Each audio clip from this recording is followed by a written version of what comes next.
Hey guys, it's time for the 16th day of Halloween, and today we're talking about dampers, or sometimes called dampires.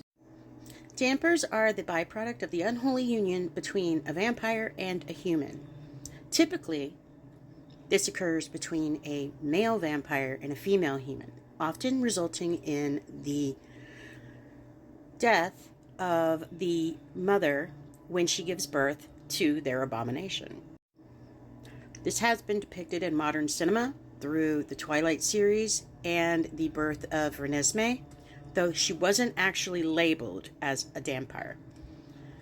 Technically, that's what she would have been, though. Dampers are from Balkan mythology. Typically, they look very human, not craving blood, and they are, in fact, mortal. They also don't usually have an aversion to sunlight. They are described in many stories as wild-haired, nature-loving creatures that really don't fit into society. Occasionally you do hear stories about dampers that have some sort of power, but most of the time their paranormal powers mainly extend to being able to recognize other vampires, especially if they're trying to be invisible. Now, dampers who do have powers generally, in some stories, tend to be like vampire hunters, using their powers to help humanity because they are living in a damned life.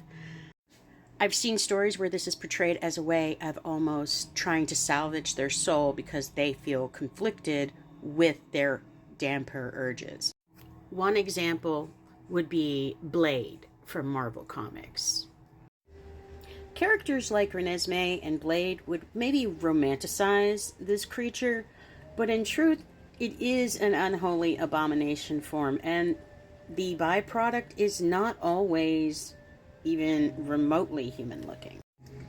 In Gordon Melton's The Vampire Book, the Encyclopedia of the Undead, he mentions how some descriptions call the dampire almost unrecognizable as a humanoid, with soft, slippery, jelly-like skin, sometimes no nails or bones, a dark mark running along their back similar to a tail, and often, if they do have a human form, they have pronounced facial features like nose, eyes, teeth, and ears. Perhaps it's due to the dead human DNA that the vampire would have contributed, but it seems like in many stories, a damper is not really going to have a very long life or a very good quality of life.